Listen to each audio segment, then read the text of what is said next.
দেশ ও দেশের বাহির থেকে কালো জাদু তন্ত্রমন্ত্র এসকে চ্যানেলটি এই মুহূর্তে যারা দেখছেন সকলকে জানাই আন্তরিক প্রীতি ও শুভেচ্ছা, আন্তরিক ভালোবাসা, আন্তরিক মোবারকবাদ। ভিডিওর শুরুতে জাতিগতভাবে প্রত্যেকটা মমিন মুসলমান ভাই বোনদেরকে জানাই সালাম, আসসালামু আলাইকুম। হিন্দু দাদা দিদির প্রতি আদাব, অন্যান্য সকল ধর্মের প্রতি আন্তরিক ভালোবাসা। নিঃসন্তান মাতা পিতা পাবে সন্তানের আশা, নিঃসন্তান মাতা পিতা দেখবে এবার সন্তানের মুখ। এমন একটি আমল নিয়ে কথা বলছি, মহান আল্লাহ তাআলা চাইলে অসম্ভব বলে কিছু নেই তার কাছে। তিনি চাইলেই তার কাছে সব কিছুই সম্ভব, কারণ তিনি কুন ফায়াকুন দিয়ে দুনিয়ার সমস্ত কিছুকে সৃষ্টি করেছেন, সমস্ত মাখলুককে সৃষ্টি করেছে।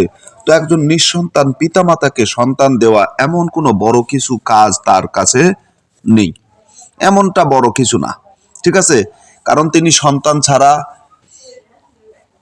সন্তান ছাড়া যে পিতামাতাকে রেখেছে, একমাত্র সেই পিতামাতাই বোঝে যে সন্তানের কষ্টটা কতটা ভয়ঙ্কর, কতটা কঠিন। তো একজন পিতামাতার কাছে সবচাইতে কঠিন যে কষ্ট আমি মনে করি সেটা হচ্ছে সন্তানের একটি কষ্ট। তো আল্লাহ তাআলা এই দুনিয়াতে অনেক নিদর্শন রেখেছেন। পিতা ছাড়া সন্তান দিয়েছেন, মাতা ছাড়া সন্তান দিয়েছেন, পিতা মাতা ছাড়া সন্তান দিয়েছেন। তো এই যে এত কিছু সৃষ্টি, তো একজন সন্তান একজন পিতামাতাকে একটা সন্তান দান করবে, এটা তো তেমন কিছু না। আল্লাহ তাআলা চাইলেই এটা তিনি করে দিতে পারে।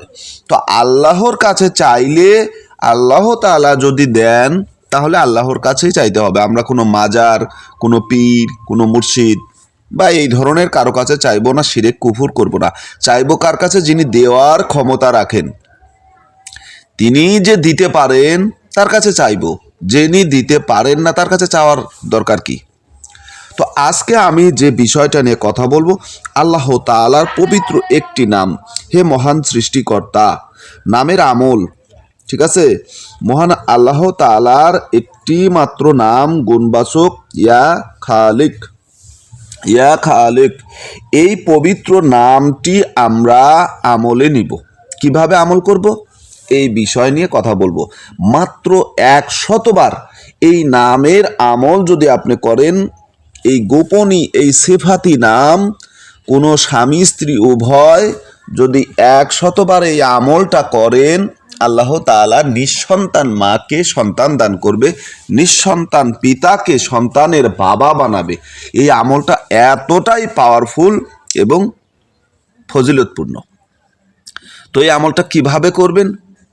এই আমলটা কিভাবে করলে আপনি আমলের আমেল হয়ে যাবেন এবং আমলে কামিয়াব হবেন, আসুন এই বিষয় নিয়ে কথা বলি।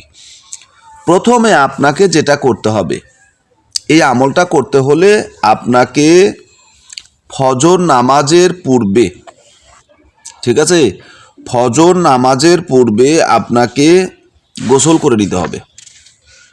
গোসল করে নিতে হবে, ঠিক আছে।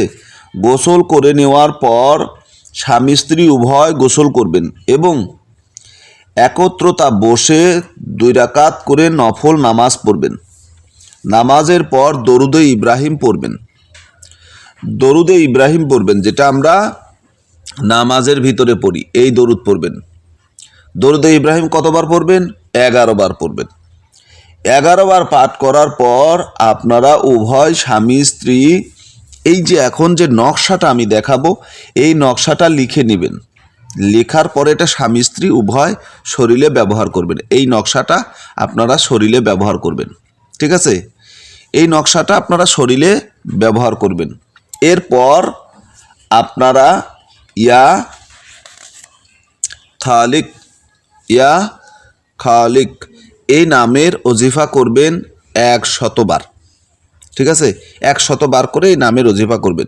এরপরে আল্লাহর কাছে চান, হে আল্লাহ, আমি নিঃসন্তান, তুমি তো সন্তান দিতে পারো, তুমি সন্তান নিতে পারো, তোমার কাছে অসম্ভব বলে কিছুই নেই। আমাকে নিঃসন্তান রেখে তোমারই এমন কি ফায়দা, তোমার কি লাভ? রব্বুল আলামিন, তুমি দয়া করে আমাকে একটা সন্তান দাও, আমাকে একটা নেক সন্তান দাও, নেক সন্তানের পিতামাতা বানাও। আল্লাহর কাছে চান, চাইলে আল্লাহ তাআলা আপনাকে নিরাশ করবে না, অবশ্যই আপনাকে সন্তান দেবে। আল্লাহ চাইলেই সব কিছু সম্ভব। তো আশা করি বুঝতে পেরেছেন। ভালো থাকুন, সুস্থ থাকুন, আল্লাহ হাফেজ।